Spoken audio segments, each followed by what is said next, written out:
আসসালামু আলাইকুম বন্ধুরা, তোমরা সব কেমন আছো? আশা করি খুব ভালো আছো। আমিও খুব ভালো আছি। Welcome back to my channel. আজকে চেলা মাছের আলু দিয়ে ঝোল দেখাবো। এখানে আছে গোটা জিরে, মৌরি, আদা আর গরম মশলা, কাঁচা লঙ্কা, শুকনো লঙ্কা। এটা মিক্সারে পেস্ট করে নেবো। পেস্ট করা হয়ে গেছে। এবার মাছগুলো নিয়ে নেবো। এর মধ্যে দিয়ে দেবো আলু আর পেস্ট করে রাখা মশলাটা।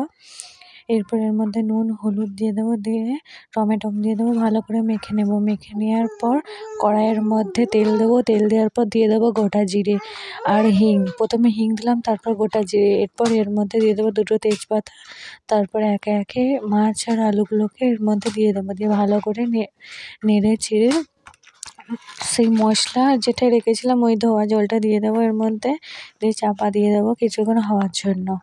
এরমভাবে বানিয়ে দেখবে চেলা মাছের ঝোলটা।